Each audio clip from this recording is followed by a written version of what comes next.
We'll start. Hare Krishna, everyone, and welcome back. Welcome back, Tisha. Nice to see you. Nice to see you all. We're going to begin to get today with Tisha. Would you like to start for us today? Start reading. Yes. Hare Krishna, everyone. Good to see you. Srimad Bhagavatam 10:14.19. To persons ignorant of your actual transcendental position, you appear as part of the material world, manifesting yourself by the expansion of your inconceivable energy. Thus, for the creation of the universe, you appear as me, which is Brahma. For its maintenance, you appear as yourself, which is Vishnu, and for its annihilation, you appear as Lord Trinatra, Shiva. Commentary. Brahma prayed, not understanding anything about your transcendental position, the impersonalists think you are simply material.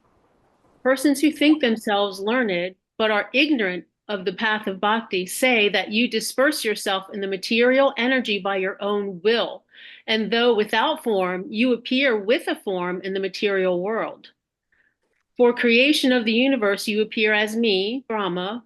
For its maintenance, you appear as yourself, Vishnu, and for destruction, you appear as Shiva. Though you are without form, you take a form to appear in the material world as Vishnu, Brahma, and Shiva. Thus, the form of Narayana, situated in the Garbhodaka ocean, and all the avatar forms are all composed of Maya. Your expansions as the calves, boys, and the four-handed forms of Vishnu are all Maya. This is the perception of the ignorant. Okay. Tisha wasn't here last week, so what we've done now for the Zooms, Tisha, is we're putting the Sarartha Darshini book verses and commentaries first, because these are the actual verses from Srimad Bhagavatam. And in this particular instance, because the first two verses are of similar theme, there'll be two of them from this book. Then we're doing the Krishna book. Okay. Okay? Whereas online, it's the other way around. Right. Okay, I have a question. Did you understand that? Did you understand when you first read this purport, you wonder what is he saying because it's opposite from everything that actually we're thinking that we've been trained to think actually. So, but you understand? That's exactly how I was feeling. I was like, this is backwards, but I understand with the last sentence. Yeah, thank goodness. Good. And then also the first sentence. Persons who are in ignorance, good. The last sentence of the commentary. This is the possession of the ignorant. Good, good. And the opposite is that everything is Krishna. That's actually the purport of this, that even Brahma, Vishnu, Shiva, everything is not that there aren't individuals, there are individuals, but everything is ordained by Krishna, everything is controlled by Krishna, everything is Krishna because everything comes from Krishna. Okay? In this purport, though, it actually helps us understand the Mayavadi philosophy, because they say here, persons who think themselves learned but are ignorant of the path of bhakti say, you disperse yourself in the material energy by your own will, and though without form, you appear with a form in the material world. So this is actually the concept of the Mayavadi philosophers, that the ultimate manifestation of the absolute truth or Brahman is the Brahmajyoti, without any form, it's unlimited, it's eternal, ever existent, and that in the material world, that unlimited Brahman accepts a form made of Maya and performs pastimes. The fact is that the unlimited Brahman is eternal, but above that is the Bhagavan form, the personality of Godhead. Yes, in the spiritual world, he also has his form. It's an eternal form. That form from the eternal form manifests in the material world. That's the main difference between Gaudiya, this philosophy and Mayavad philosophy. Okay? Everyone is knowing? Good. All right. Manvantar, would you like to read first, second? Now, O Lord, O Supreme Creator and Master, you have no material birth, yet to defeat the false pride of the faithless demons and show mercy to your saintly devotees, you take birth among the demigods, sages, human beings, animals, and even the aquatics. Visvanatha Chakravarti Thakur's commentary. Rama continued, you thus appear in various places in different avatar forms, and also show your original form to prevent your devotees from being defeated by these mental speculators. You appear in different avatar forms for the purpose of subduing the false pride of the non-devotees and to show mercy to your faithful devotees, so they can remember your blissful transcendental forms, qualities, and pastimes. In the Srimad Bhagavatam, Canto 10, Chapter 2, Text 35, the demigods prayed to Krishna within the womb of Devaki. O Lord, cause of all causes, if your transcendental body were not beyond the modes of material nature, one could not understand the difference between matter and transcendence. Only by your presence can one understand the transcendental nature of your lordship, who are the controller of material nature. Your transcendental nature is very difficult to understand unless one is influenced by the presence of your transcendental form. well, that is great. That is a really great explanation, but it does need some discussion, I think. So is that clear to you, Manvantar, the difference between matter and transcendence? I'm recalling Srila Prabhupada was saying how you have to have a certain perspective, how the sunshine and then the darkness. You in order to understand the darkness, you have to understand the sunshine, which is a representation of Krishna's eternal blissful form. And then if your back is towards the sun, then you're in, you can see the darkness is behind you. And something else about how light doesn't reflect in darkness, how darkness doesn't reflect in light because there's no match for it. So I think what was being explained is that you have to have a perspective. You need one thing to have a perspective of the other thing. Right. In our condition, we are in the world of duality. So in order to understand light, darkness, we have to understand light, and vice versa. Pati, do you have something to add to this? I want to know this more. It says here, by your presence, one can understand the transcendental nature of your lordship, or the controller of material nature. Your transcendental nature is very difficult to understand unless one is influenced by the presence of your transcendental form. When Manvantar was just explaining about the sun, I thought she did a pretty good job of... That's one way to look at it, but I thought it was a bit ambiguous. This is very straightforward. Because you've appeared in this material world in your transcendental form and are manifesting your transcendental nature, pastimes, activities, therefore, we know what transcendence is. Otherwise, how would they have the access to that? How would anyone? Because the Lord comes here and performs his pastimes, therefore, we know what's going on in the transcendental world. Because from within the material world, it's not possible to access transcendence. But there is another way. There's another way. What's that other way? The scriptures, the Vedas. That's the same thing. They descend. That's from the transcendental world. Yeah, yeah. It has to descend from the transcendental world. That, I think that's the point being made in that Yeah. section. Thank you. Okay. Any questions? Okay, okay, thanks. Let's go on. Oh, God, the next Now, this is one. Srila Prabhupada's prose of those previous two verses. Okay, Faye, can you read? Hare Krishna, yes, Mataji. Okay. Krishna book texts 19 through 20, which is taken from Srimad Bhagavatam 10.14.19 through 20.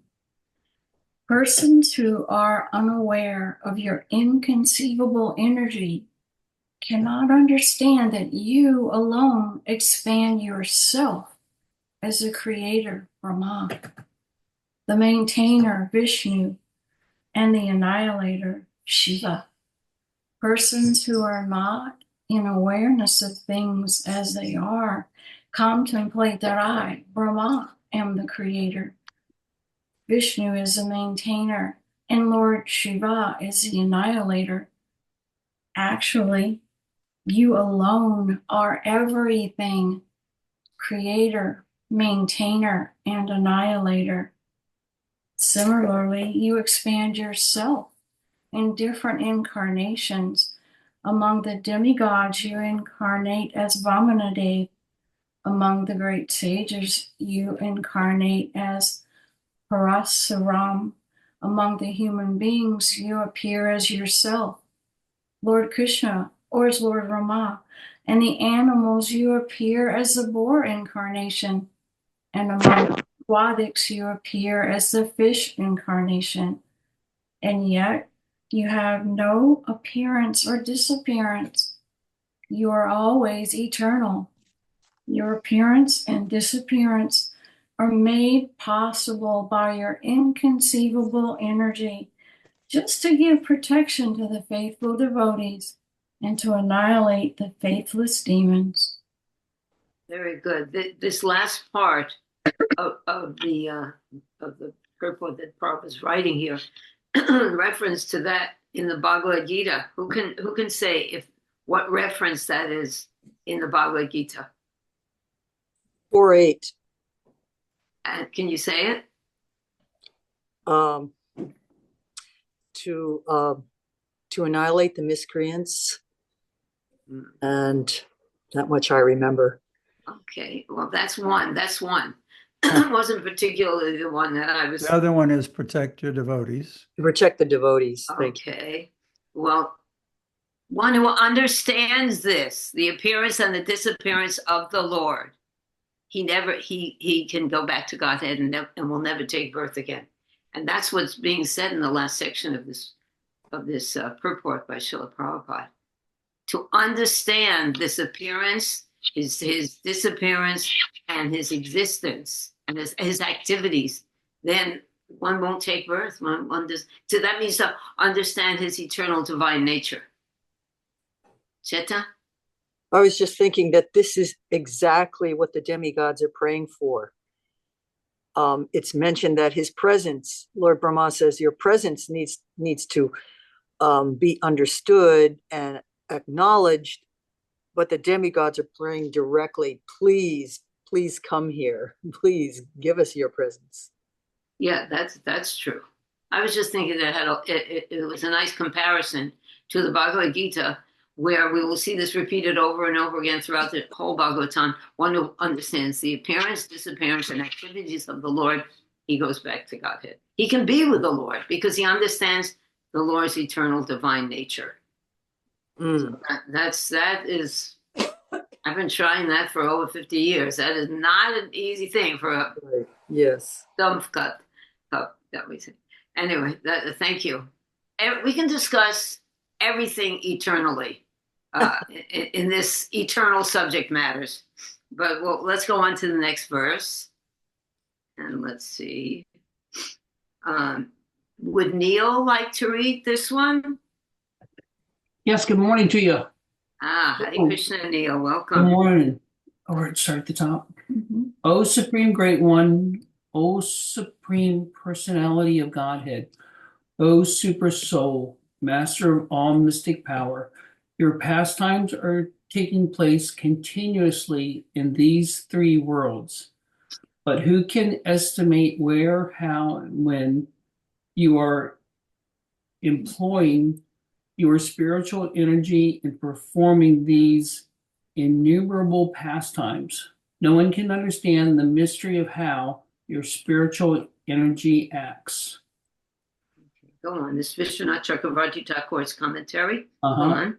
O unlimited Lord, cause of all causes, if your transcendental body were not beyond the modes of material nature, no one could understand the difference between matter and transcendence. Only by your presence can one understand the transcendental qualities of your lordship. The controller of the material world, although you have expanded throughout the material universe, you are still full with six, what is that? Opulence. Thank you. Although you enjoy all opulence, you witness everything in your expansion as Paramatma. You display inconceivable powers by the agency of Yogamaya. You can understand when, where, why, and how your spiritual energy acts to display your transcendental pastimes within the three worlds. Your unlimited spiritual form is full of all opulence, and though it is not material, it exists everywhere in the universe, everywhere in the material universe.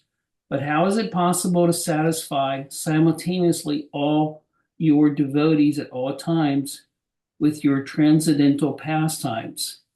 By your inconceivable energy, Yogamaya perfectly carries out the world of presenting different pastimes to your various devotees at the suitable time. In other words, Krishna is all-knowing. He knows how to deal with his devotees to give us faith and hope.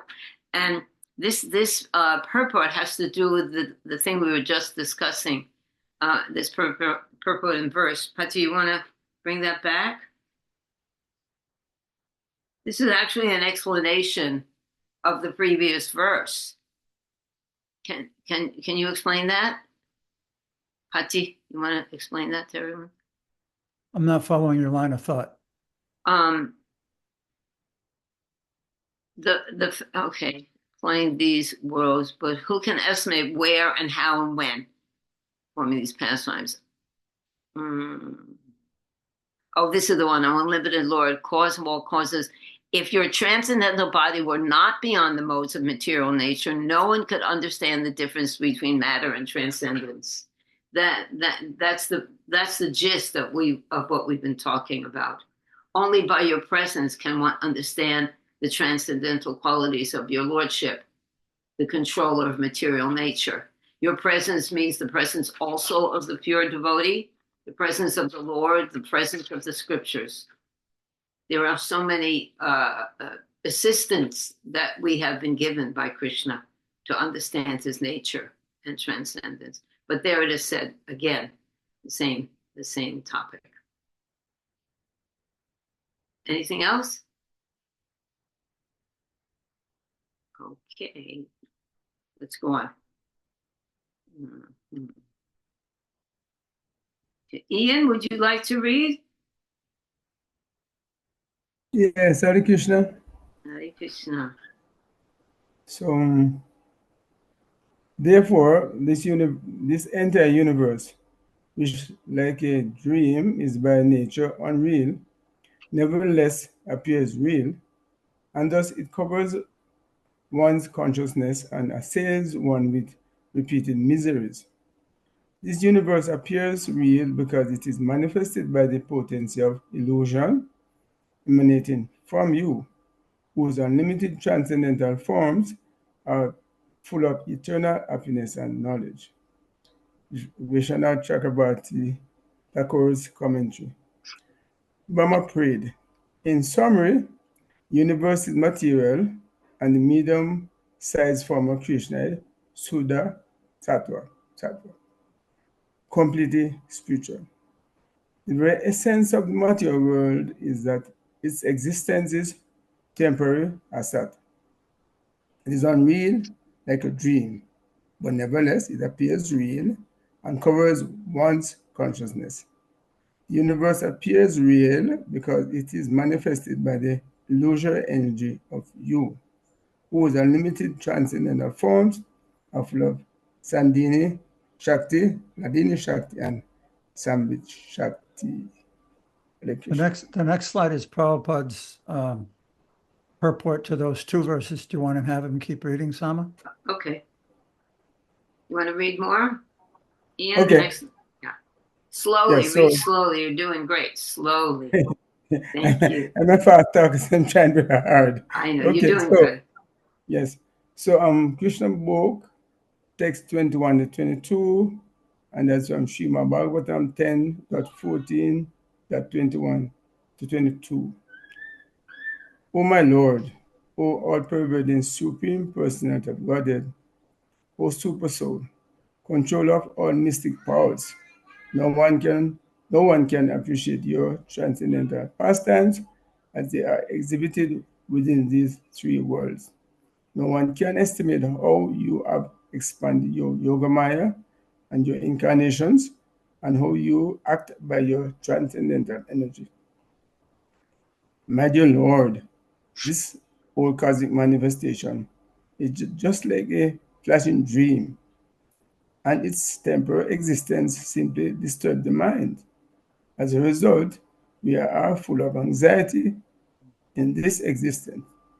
To live within this material world means simply to suffer and to be full of all miseries. And yet, this temporary existence of the material world appears to be pleasing and dear on account of its having evolved from your body, which is eternal and full of bliss and knowledge.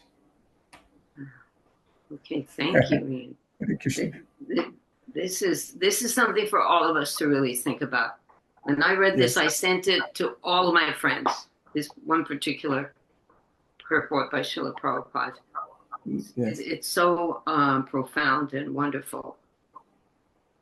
We're full of anxiety in this material world, and that's not the condition of the soul. It's not the natural condition of the soul. So, anyone, can you comment on that? And everyone, think about this. This is really determination to go on. So just like a dream, in a dream, it's still real, but it's unreal. It's only will seem real as long as you're dreaming. But when you're awake, you realize, hey, I was dreaming.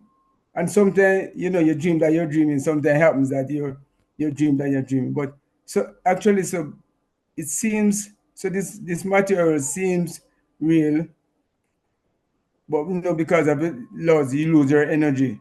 It is not real. In a sense, it looks real because it's happening, but in a sense, it's not real. It's what we call is temporary. So, like a dream, we're saying, we know in a dream, it looks real, but in a sense, it is real, which is a bit confusing. Yeah, it can be very confusing.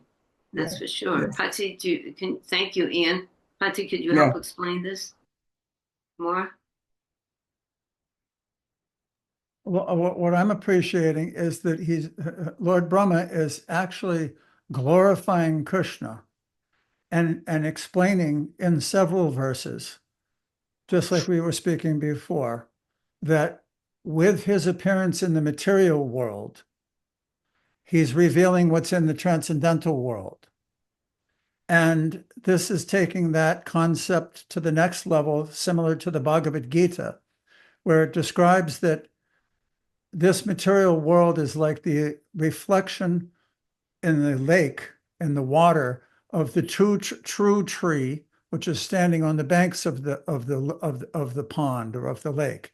If we have a real tree standing next to a body of water, the real tree is there, and its reflection is in the water.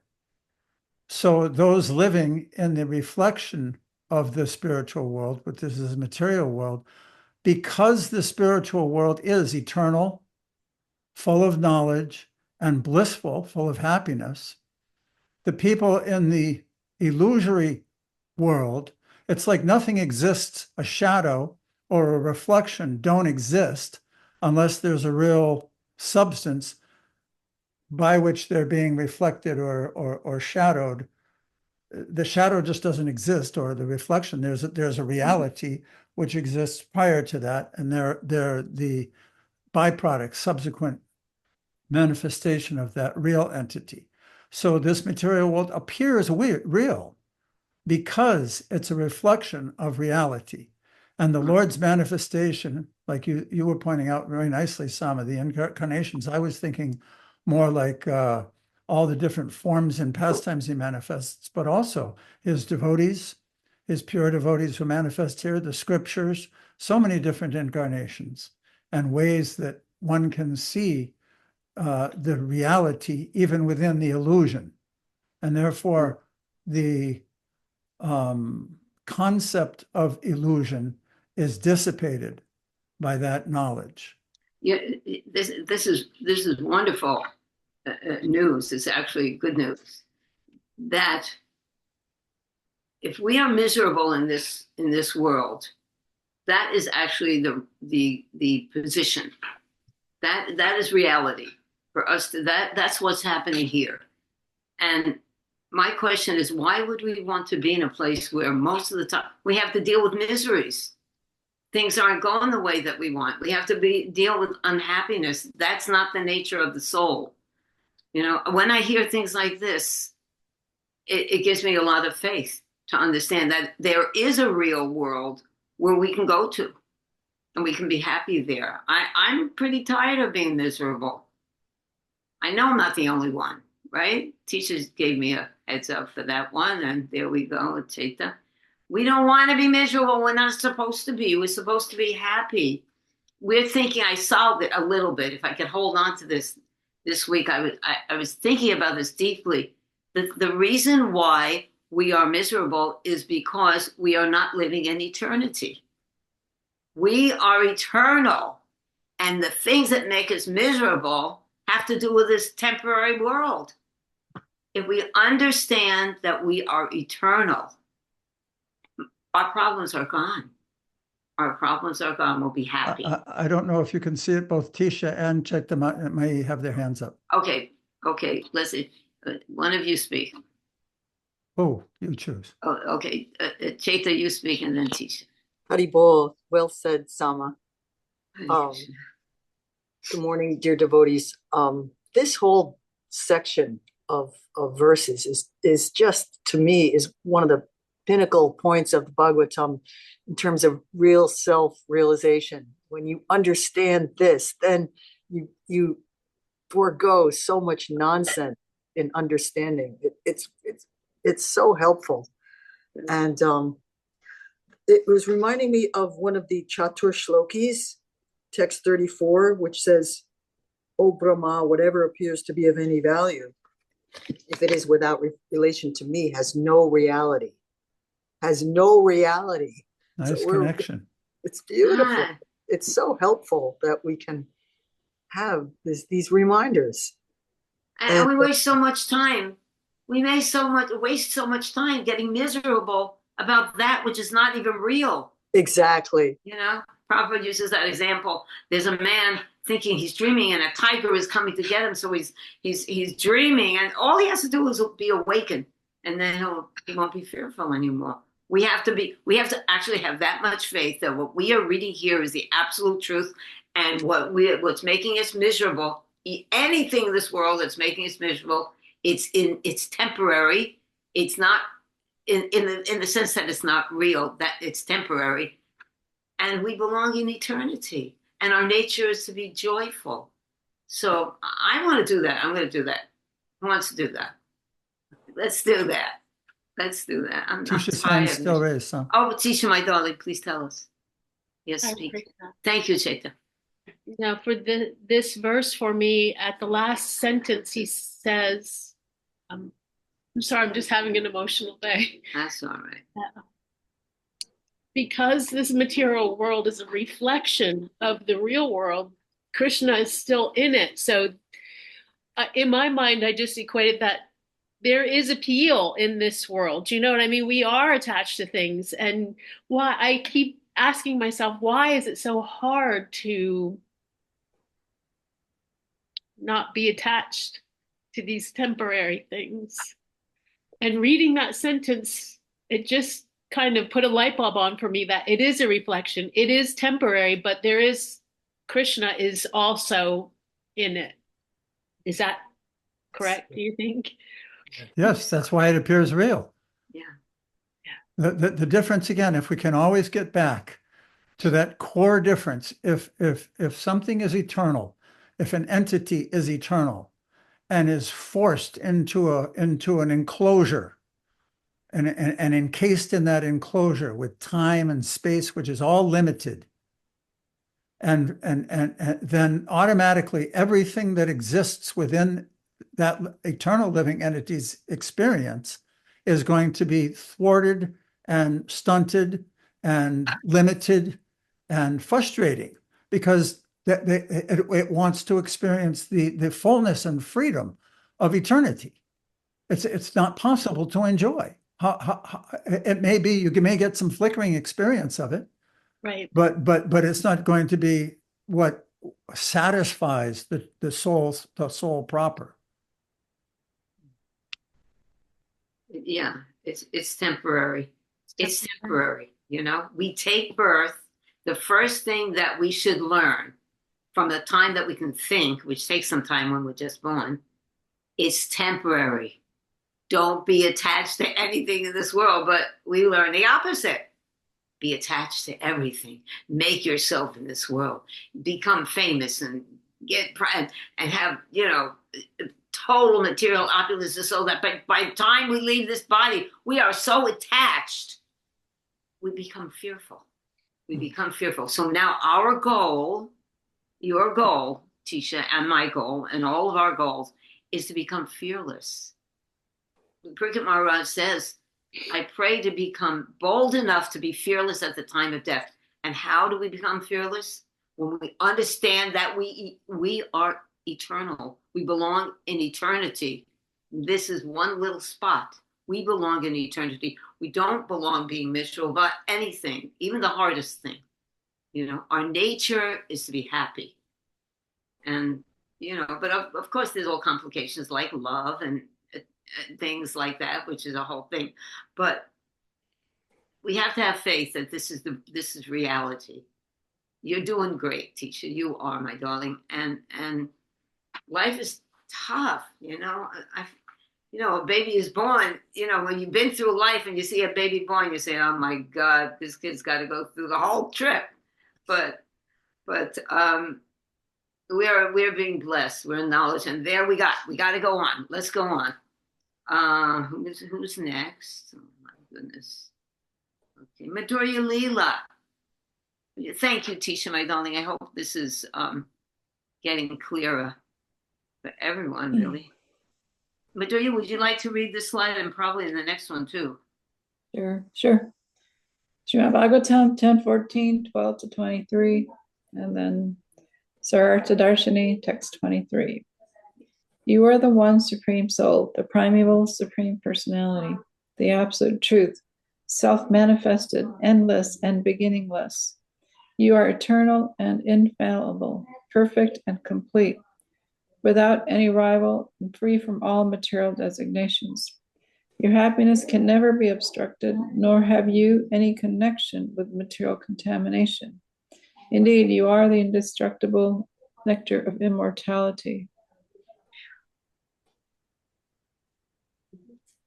Krishna Book, text 23.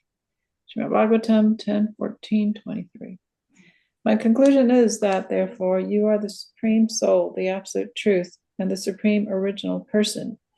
And although by your inconceivable transcendental potencies you have expanded yourself in so many Vishnu forms, and also in the living entities and their energies, you are the supreme one without a second, the supreme supersoul. The innumerable living entities are simply like sparks of the original fire, your lordship. The conception of the supersoul as impersonal is wrong because I see that you are the original person. Persons with a poor fund of knowledge may think that because you are the son of Maharananda, you are not the original person, and you are born just like a human being. They are mistaken. You are the actual original person. That is my conclusion. In spite of your being the son of Nanda, you are the original person, and there's no doubt about it. You are the absolute truth, and you're not of this material darkness. You are the source of the original Brahma Jyoti, as well as the material luminaries, the sun, moon, and stars. Your transcendental effulgence is identical with the Brahma Jyoti. As it is described in the Brahma Samhita, the Brahma Jyoti is nothing but your personal bodily effulgence. There are many Vishnu incarnations and incarnations of your different qualities, but all those incarnations are not on the same level. You are the original lamp. Other incarnations may possess the same candle power as the original lamp, but the original lamp is the beginning of all. And because you are not one of the creations of this, because you're not one of the creations of this material world, even after the annihilation of this world, you exist as you are, will continue. Okay. So, interestingly, just one thing, and then I want you to tell me what you think about this. Before we go on, Okay, somebody's got something in the background. If you're not speaking, please remember to mute. Thank you. Okay. You tell me your explanation now, Vidurya, because it just left my mind. What do you think about this? The example that Prabhupada uses over and again about the original candle, and you can light so many candles from it. So I mean, qualitatively they're the same, but Right. but the original is still the original. It doesn't like Krishna does not lose his superiority just because there are so many candles in the world, so Right. so he is the supreme, and like Achinta Bheda Bheda Tattva. Good. And, okay, so that's one very important point that Prabhupada's making, that Krishna is above everything. But another wonderful fact in this is that we're also candles. Yeah. We are also eternal. I really have to push this eternal thing. Of course, I came up with this one statement this week, that you have to be patient when you're dealing with eternity. You have to be, right? But the fact that we are eternal is giving me great joy, because we just have to remove ourselves, just like Krishna's eternal and we're made after him. We're not Krishna, but we're made of the same spiritual nature. If we can put ourselves into eternity, I would say 99.9% of our problems would dissipate, no matter what they are. But the impersonalists think that too. They think they're eternal. So, right? Well, They we're think not they're eternal impersonal. too. Yeah, so we have to distinguish ourselves from Yes, them. absolutely. And that's why Prabhupada talks about, constantly Prabhupada is talking about the difference between the soul and the jiva. I mean, the soul, the jiva soul and Krishna. But we are eternal. We're eternally what? We are eternally what in relation to Krishna? We're subservient. We're his servants. Yes, we are eternally his servants. Madhurya Leela's concept or a point she just brought out, that Krishna, he's different than we are. And that's actually where Brahma is going with this. He's constantly glorifying him as the supreme person, pointing out, of course, like you're appreciating his eternality, but he's also appreciating that even though he's eternal, he's manifesting everything in this world, and that's also him. It's his material energy, which is also him. But it gets confusing. We get confused. Well, that's why we're studying it. Yeah, so I think I've become very, very confused, and for me, this really not just remembrance of eternity. It's giving me a lot of strength. I have to always go back to it, but it really controls the mind, even for 5 minutes, if you could get into it. Realizing our eternal nature, everyone else's eternal nature, and this is just a play that's going on. Of course, Krishna is way beyond it, and this verse tells two things: Krishna's position, but we're always trying to figure out what's our position. We're eternal. We have to grab onto that. But what's mind-boggling is, yeah, okay, so we're all eternal, but there's unlimited eternal living Eternal entities. means unlimited and unlimited living entities, and Yeah, so that's mind-boggling. they're also eternal. Yeah. That's good. That's wonderful. That's the way things are. It doesn't mean that we're Krishna. We are his parts and parcels, and we are eternal. I think that's our basic. It has to be a basic foundation, a realization of Krishna consciousness, because we take everything in this world. It's threatening. It's a real dreadful place. Srila Prabhupada also wrote another slide on this topic, on this verse. Oh yeah, is it coming up? Yes, next. Okay, here we go to the next one. Thank you. Who do you want to read? Oh, okay, I'm sorry. Chaita, why don't you read? Hare Krishna, Dandava Pranam. Krishna book text 23 continued. Because you are the original person, you are described in the Gopala Tapani Upanishad, as well as in the Brahma Samhita as Govindam Adi Purusham. Govinda is the original person, the cause of all causes. In the Bhagavad Gita also, it is stated that you are the source of the Brahman effulgence. No one should conclude that your body is like an ordinary material body. Your body is akshara, indestructible. The material body is always full of threefold miseries, but your body is Satchitananda Vigraha, full of bliss, knowledge, and eternality. In the Upanishads, it is stated that the Supreme Brahman is as effulgent as the sun and is the origin of everything. And that anyone who can understand that that original person becomes liberated from the material conditioned life. Anyone who can simply be attached to you by devotional service can know your actual position, birth, appearance, disappearance, and activities. As confirmed in the Bhagavad Gita, simply by understanding your constitutional position, appearance, and disappearance, one can be immediately elevated to the spiritual kingdom after quitting this present body. Therefore, to cross over the ocean of material nescience, an intelligent person takes shelter of your lotus feet and is easily transferred to the spiritual world. Wow.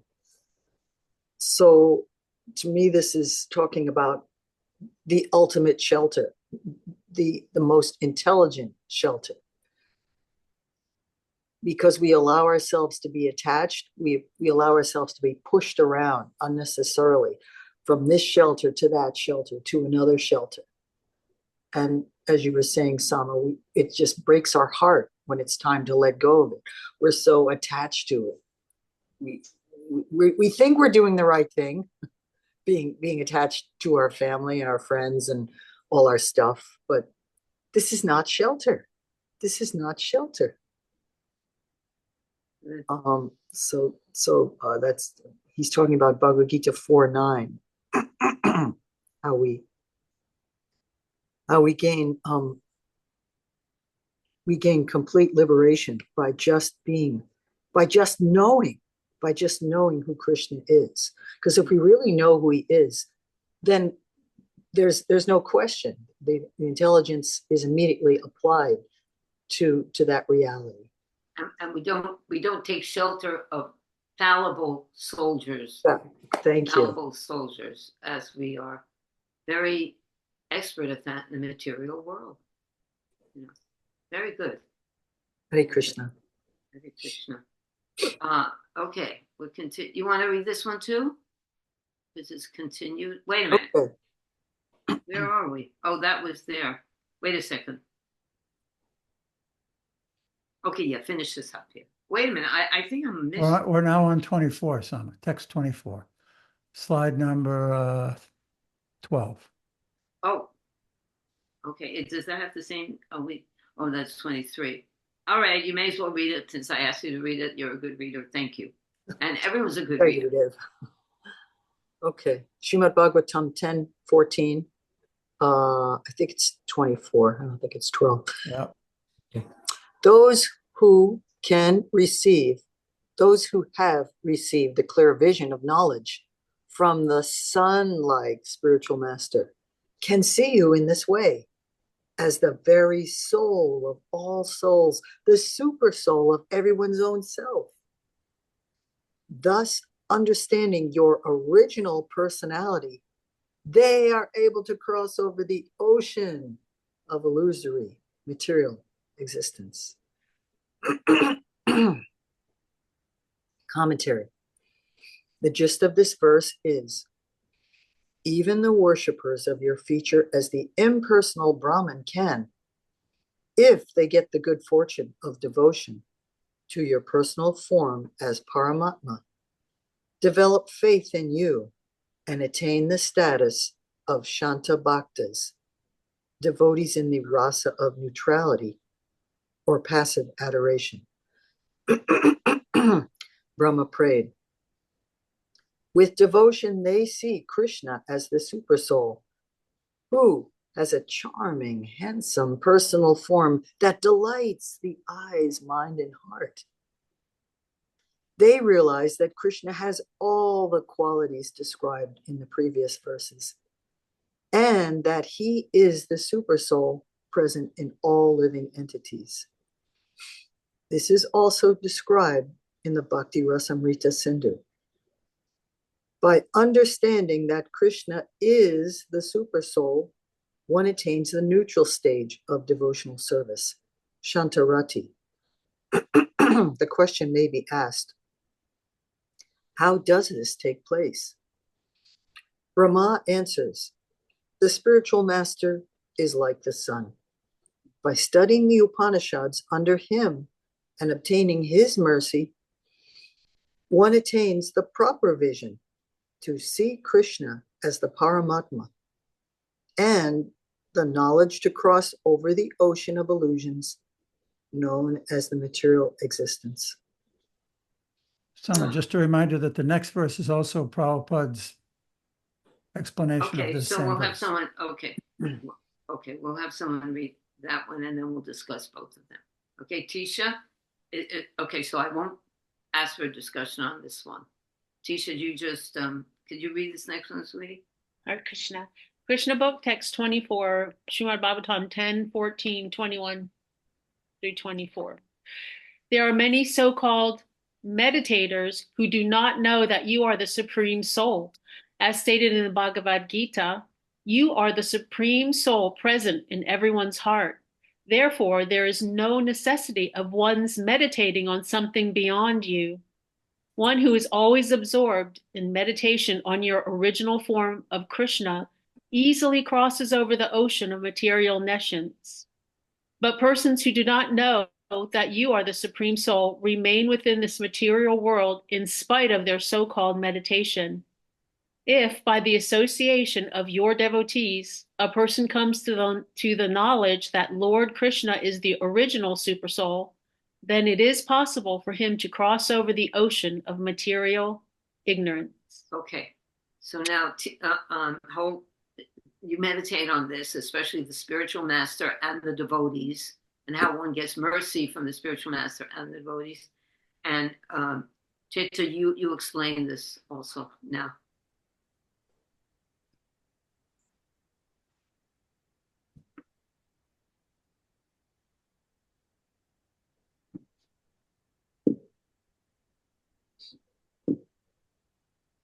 Are you with us, Chaita?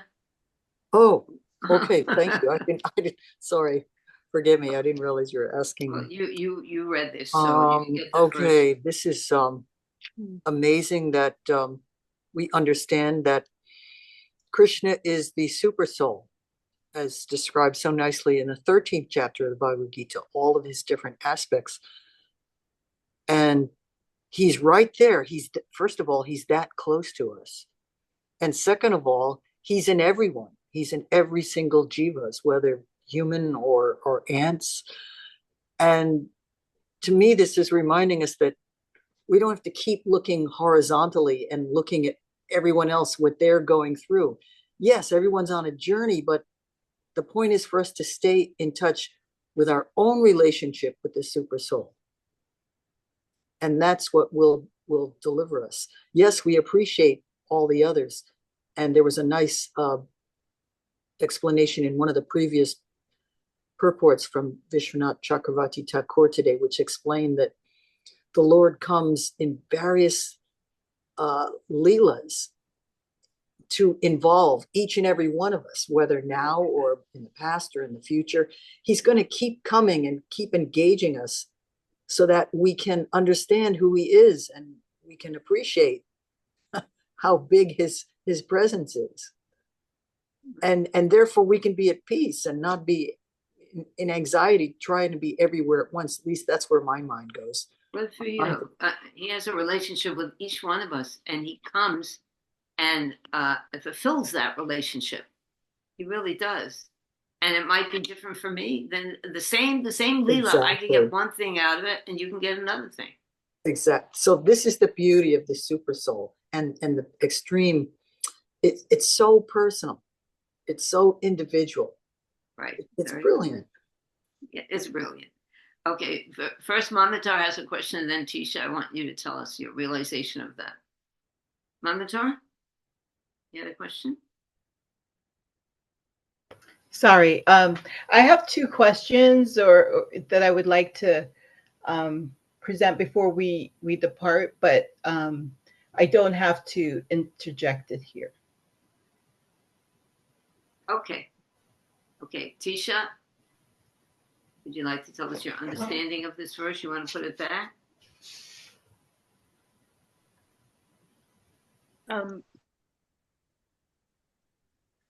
If by the association of your pure devotee, a person comes to the knowledge that Krishna is the original super soul, then it is possible for him to cross over the ocean of material ignorance.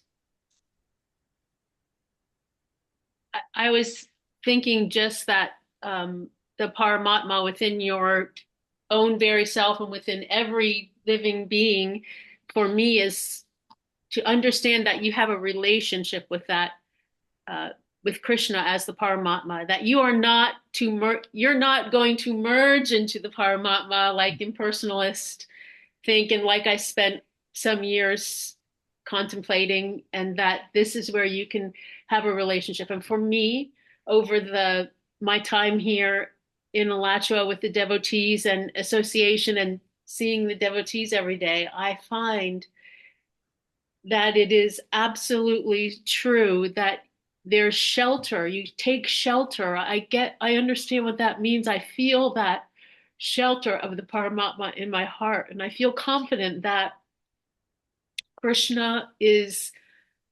I have a relationship with Krishna, and Krishna is helping and understanding my pain and sorrow. And my relationship with Krishna is what's helping me to understand that I am eternal. I'm not this body. And seeing the deities helps me take that shelter and have this relationship, which is clearly not impersonal.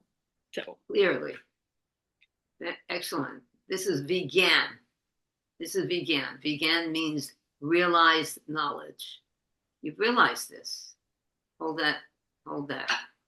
One of the Very threads that I'm picking up as we're reading all these verses and going through them is that Brahma is expressing in so many different features. He's the creator of the universe. So his perception of what's going on in a circumstance is a lot more vast than mine. He sees things and the vision and the revelation that he had when Krishna expanded himself as everything. He's more or less putting that experience into these prayers and explaining through his prayers who he's speaking to and glorifying him in that way. And in this particular circumstance, he's realizing that the super soul comes from you. He actually saw that. He saw how all the calves, the boys, the everything in nature, all of a sudden was worshiping this little cowherd boy. And then all of a sudden everything wound up and he saw the little cowherd boy standing there again. So he's actually, he's witnessed it. And now he's expressing it in his prayers in so many different features. So amazing. Okay, so Tisha, do you have to leave now? It's 12 o'clock. Or did you want to read another verse? You have to go? I have to go soon, so Okay. I'll let someone else to read. Okay, darling. Thank you, Tisha. Thank you, my darling. Okay, Mama Tara, can you read this? And you also, is it now the time to present your... Sure. A person who mistakes a rope for a snake becomes fearful, but he then gives up his fear upon realizing that the so-called snake does not exist. Similarly, for those who fail to recognize you as the supreme soul of all souls, the expansive illusory material existence arises, but knowledge of you at once causes it to subside. Okay, right there. Even before you read that, everybody remember this. This is the answer right here, that verse. As soon as you remember Krishna, you're perfectly situated. No illusion. As soon as you forget him, there it is again, illusion. Okay. Thakura's commentary. Do they cross the ocean of Maya or not? Why do you say as if they transcend it? Why did the previous verse say that the material world is false or unreal? Verses 24 through 25 describe the Vivartvat theory of the impersonalists, who claim that the material world is unreal, and the act of transcending the material world is also unreal or false. That is why the word as if is sarcastically used here in describing the act of transcending the material world. Those who are unaware that the individual spirit soul is full of knowledge and bliss must enter the material realm. It is because of ignorance that no one can understand the true nature of the soul. And because of ignorance, the material world of 5 elements are created. The word paraliyati, disappears, implies that by Sankhya Yoga, renunciation, austerity, and devotion, bhakti, one attains transcendental wisdom, realizes the body is different from the soul, and destroys the ocean of material existence. Such a person no longer mistakes a rope for a snake. And with this understanding, he is liberated from the fear. By ignorance, the material world continues. And by knowing Krishna, the material world ceases. Well, what do you think about that? Yeah. So simple. Mm. Any comments? And why don't you tell us what you had in mind? Because there's 2 things that I'm still kind of baffling with. The concept of the humility in relationship to Lord Brahma and the act of surrender. So then humility, it sounds like, in terms of what Brahma is doing and what I've read so far, like humility is a voluntary, like we're forced into these bodies, but in order to get out, it sounds like We have to voluntarily surrender, because you can't force yourself out, is what it sounds like is happening. So is Yeah. humility truly just voluntary surrender? Sometimes Krishna puts you in a situation where your only recourse is to be humble. Haven't you experienced that? Oh my God. Oh yeah. Yeah, But- sure you but- have. but- The pastimes with so many different things, so many different pastimes with these concepts of humility and surrender, is like, You have to surrender.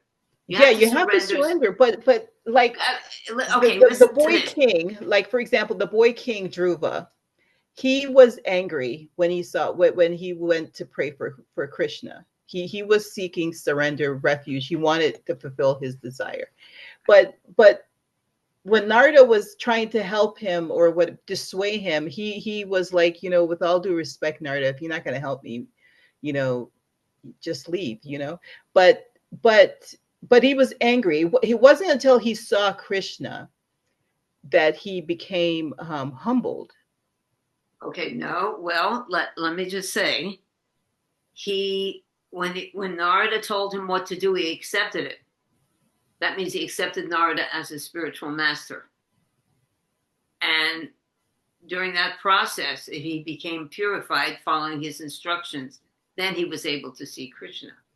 This is also another reference to the spiritual master. We have to, humility, sometimes we're forced into it to become humble, but you're right. We have to choose that path of being humble. And when you accept the spiritual master, that's the first step. Who's going to tell me what to do?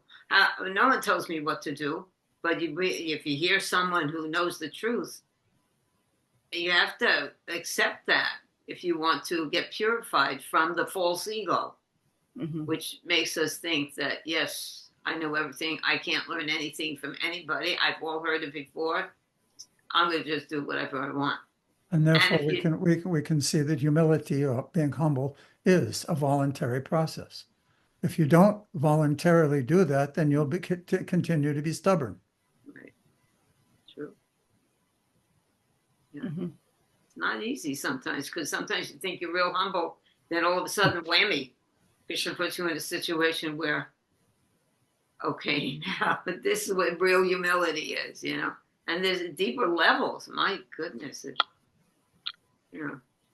pride and desire for fame. This is putting to Raghunath Das Goswami and his Manashiksha. This desire for fame, which is the opposite of humility. This is like the big enemy of the soul. It's like a prostitute dancing in your heart, or a prostitute desiring to drink oozing donkey urine, or some really vulgar description. There's another slide on this verse. Okay. That we didn't read. Okay, so Manmatara. Krishna book. For instance, when a person mistakes a rope for a snake, he is filled with fear. But as soon as he understands that the rope is not a snake, he is liberated from fear. If one understands you, therefore, through your personal teachings, as stated in the Bhagavad Gita, or through the teachings of your pure devotees, as stated in Srimad Bhagavatam and all other Vedic literatures, if one realizes that you are the ultimate goal of understanding, he need no longer fear this material existence. Wow. How wonderful. So why is that?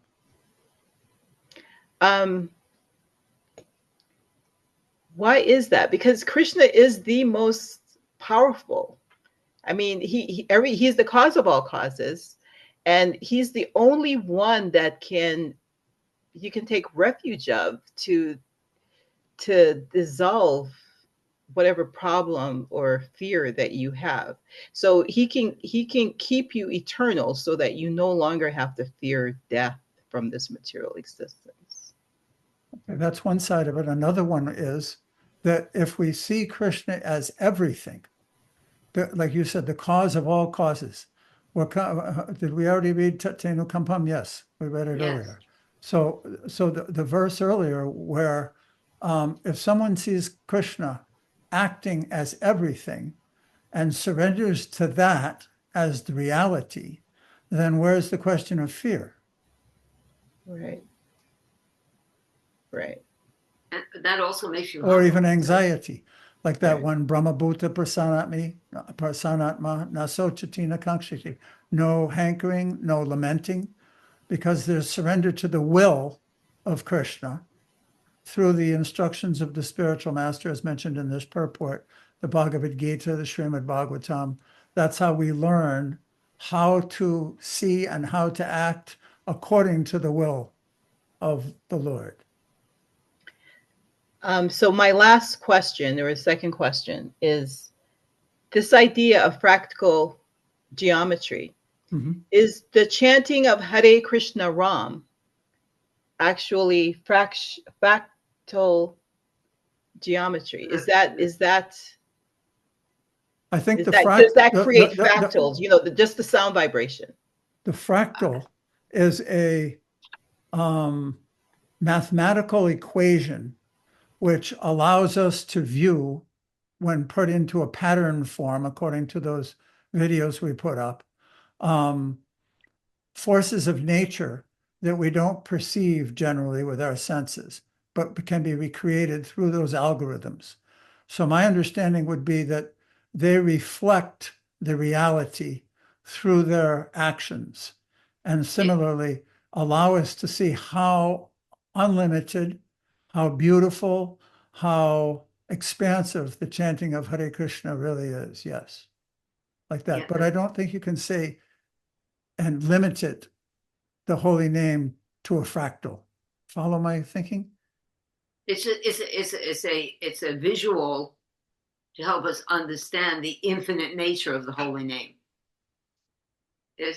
Because the fractal is always changing and expanding and going into depths of everything. It's just a small example. The holy name there is nothing more powerful than the holy name. It's bigger than a fractal. It's bigger. It's bigger. The holy name is everything. Is the holy name. The holy name is Krishna, and we have access to Krishna. Oh, we can chant his holy name because he's non-different. It says in the second Shikshastika. Your holy name alone can offer all benediction to the living being. That's you have hundreds of millions of holy names, like Krishna Govinda. I think just by asking the question, though, Manvantarak made a connection with that reality. Yeah. Hare Krishna. No. We're dealing with the infinite and the eternal, so we got to be patient. But So remember that there are two slides that go together. okay, 2 slides. Well, The verse then and the Manvatara is still. Wait a minute, is this a new? yes. Now we're at a new verse. Okay. Oh, now we're at a new verse. Faye, are you with us still? Hare Krishna, Mataji, I am here. Okie dokie. Would you like to read? Yes, Mataji. Srimad Bhagavatam 10.14, 12 through 26. Text 26. Sarartha Darsini. The conception of material bondage and the conception of liberation are both manifestations of ignorance. Being outside the scope of true knowledge, they cease to exist when one correctly understands that the pure spirit soul is distinct from matter and always fully conscious.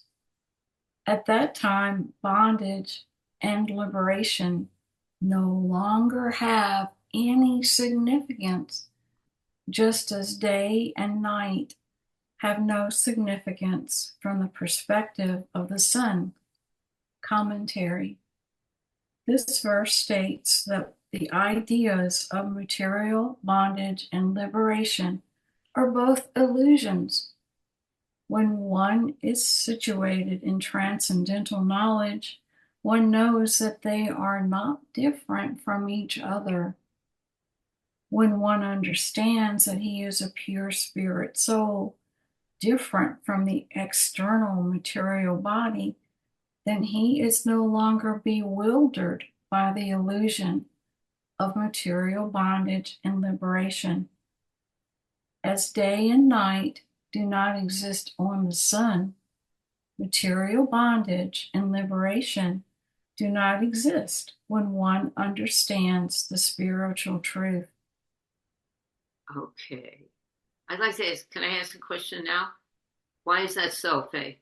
I think we're getting a little squeezed on time, Okay, we're Selma. getting squeezed. Read both of them together. They're both covering the same topic. Would you like Neil to read this one? Sure. Well, so-called liberation and bondage have no meaning for a person who is already engaged in your devotional service. Just as a rope is not fearful to a person who knows that it is not a snake, a devotee knows that this material world belongs to you, and he therefore engages everything in your transcendental loving service. Thus, there is no bondage for him. For a person who is already situated in the sun planet, there is no question of the appearance or disappearance of the sun in the name of day or night. It is also said that you, Krishna, are just like the sun, and that Maya is like darkness. When the sun is present, there is no question of darkness. So those who always remain in your presence by engaging in your service, there is no question of bondage or liberation. They are already liberated. On the other hand, persons who falsely think themselves to be liberated without taking shelter of your lotus feet fall down because their intelligence is not pure. Okay. Okay, so Patty, you want to say something about this before I ask? No, go ahead. I just think it's important to keep the two together Okay, in good. our format from now on. Okay, Faye, you want to comment on this, sweetie? It's Swadaji. If you think about it, particularly the last line of the last slide that Neil read, there is the connection there that I wanted to make. Okay. If we stick with Krishna consciousness, there's no worrying about dark. There's no worrying about light, because we know that a snake is a snake and that a rope is a rope, because we know Krishna. That's the absolute truth. If you look at the last line that Neil read, please. If you could put that back up.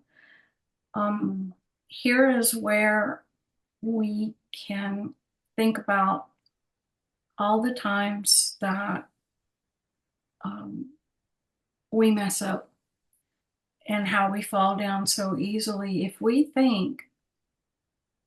presume that we really know what we're doing, we falsely perceive ourselves to be liberated without taking shelter of your lotus feet, we're going to fall down because our intelligence is not pure. Good. In other words, all kinds of mysteries, mists, illusions, delusions, dreams, realities swirling around, we get confused and lost because we're in the material world. But if we take shelter of Krishna and we take shelter of the spiritual master, we've got so much better chances of holding on and hanging in here, because our intelligence is not going to be pure or even close to it. We need that shelter of Krishna. In other words, we're too silly to know a rope is a rope and a snake is a snake, and we think and assume that we can do anything and know everything, and we don't. We have to take shelter. To take that shelter of the holy name of the Lord and hold on tightly. Otherwise, that illusion of the material world will trip us up. Right. So very, very good. quickly. Very good. Not only the holy name, but the pure devotee. Yes, ma'am. That's really important. Okay. Is this the next slide, Patsy? No. It is. Okay, so Madhurya Leela, would you like to read? Thank you, Faye and Neil. Srimad Bhagavatam 10:14, 12 to 27, text 27, Sarartha Darshini. Just see the foolishness of those ignorant persons who consider you to be some separated manifestation of illusion, and who consider the self, which is actually you, to be something else, the material body. Such fools conclude that the Supreme Soul is to be searched for somewhere outside your Supreme Persona. Commentary. Brahma prayed, those who think they are knowledgeable of spiritual things but are actually not, do not respect your transcendental form in Braja. As previously mentioned, such persons are simply beating empty husks. They think your supreme spiritual body is material, another manifestation of illusion. They consider the self, which is actually you, to be something material. Thus they search for that supreme soul elsewhere. Just see the ignorance of these foolish people. Go on to the next one. If one therefore thinks that the supersoul is something different from your personality and thus searches out the supersoul or the supreme Brahman somewhere else, in the forest or in the caves of the Himalayas, his condition is very lamentable. Your teachings in the Bhagavad Gita are that one should give up all other processes of self-realization and simply surrender unto you, for that is complete. Because you are the supreme in every respect, those who are searching after the Brahman effulgence are also searching after you. And those who are searching after the supersoul realization are also searching after you. You state in the Bhagavad Gita that you yourself, by your partial representation as a supersoul, have entered into this material cosmic manifestation. You are present in everyone's heart, and there's no need to search out the supersoul anywhere else. If someone does so, he's simply in ignorance. One who is transcendental to such a position understands that you are unlimited. You are both within and without. Therefore, your presence is everywhere. Instead of searching for the supersoul anywhere else, the devotee only concentrates his mind on you within. Actually, one who is liberated from the material concept of life can search for you. Others cannot. Oof. Wow. That's it right there in a nutshell. Do you want to comment on this, Madhurya? Well, it's pretty straightforward. No, I don't have anything else. Well, anyone else want to say something? If not, we'll go on.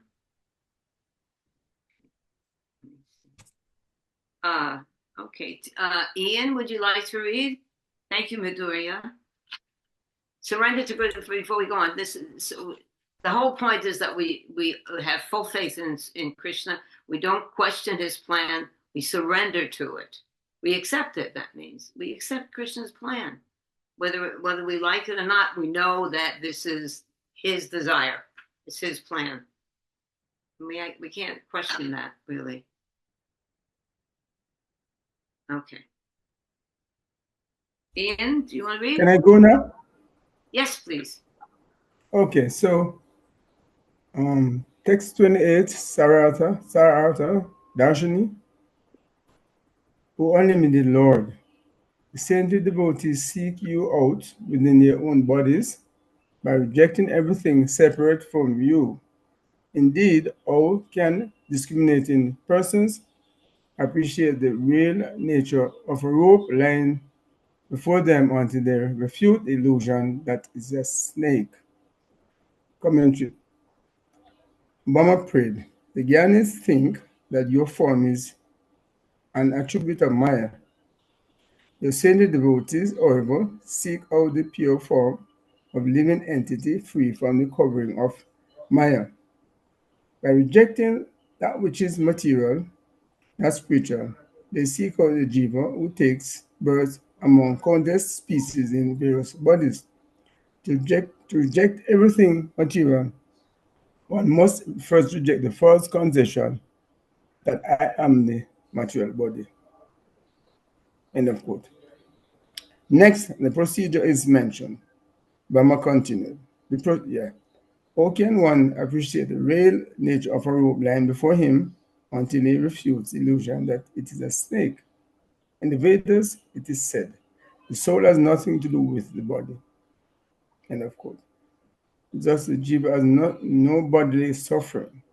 But due to ignorance, the jiva identifies with this body and thus experiences various miseries. Without rejecting everything related to the body, can one realize his spiritual identity just by cultivating transcendental knowledge? No, one cannot know the soul without rejecting all attachment to the material body. End of Okay. quote. I just want to So talk about this. continue. Yeah, So the example okay. of thing. Go on. Can I go? Yes, please. Yes. Alibo, Haribo, go. should I continue? Yes, Prabhu. Okay. So Krishna book text 28. The example of thinking the rope to be a snake is applicable only to those who are still in ignorance of you. Actually, when one mistakes a rope for a snake, the existence of the snake is only within the mind. The existence of Maya, similarly, is only within the mind. Maya is nothing but ignorance of your personality.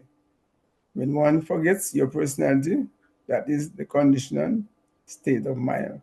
Therefore, one who is fixed upon you both internally and externally is not illusion. Hare Krishna. That is wonderful. Can you explain something about that? Okay, so put it back, Pat, yes. to the so the words. example, the example.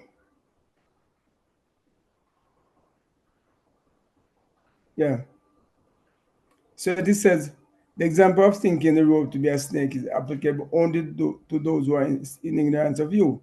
So I was saying that we know about the rope and we know of the snake. But to say, you see the rope is lying there, and you say, that's a snake.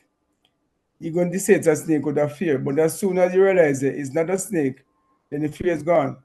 So similarly, by realizing that this material world is an illusion, and you're saying that as one is saying that when one is in the sun planet, then there's no idea of say when there's darkness at night, because one is actually out in the light. So once one is enlightened, then the fear, as it is, I think in the Back to Godhead magazine says, well, say God is the light, the strength is darkness, and where there's Godhead, there's no nations. So yes, so once we come to realization that this world is temporary, illusory, one get enlightenment, then there's no aspect of being fearful. That's Good. really understanding. That's perfect. Thank you. That is perfect. Once we realize this world is an illusion, Prabhupada used to say it's real, but it's temporary. It's temporary. And that comes back to our discussion on eternity. These things, you have to keep these things in our heads. It's kind of a play on words, isn't it? When we say it's an illusion. Illusion connotates in our most people's definitions can't equate how what I'm feeling, what I'm seeing, what I'm experiencing is an illusion. Illusion is kind of like a magic trick. But when you say it like you just said it, the illusion is that it's temporary. Therefore, if the definition of something like in Bhagavad Gita, it says this world doesn't exist because it's temporary. In other words, the spiritual definition of reality is that it's eternal. That's it. But the material definition of reality is it's manifested in front of me, or it's manifested. But that manifestation ultimately is temporary, and therefore, from the spiritual perspective, it's illusory because it's not going to last forever. Right. That's perfect. It's all definitions and concepts of the word. Yeah, well, the two words that we should be interested in is eternity and temporary. That's, for me, this whole section talks about that. We are interested to live in the eternal zone. That's it.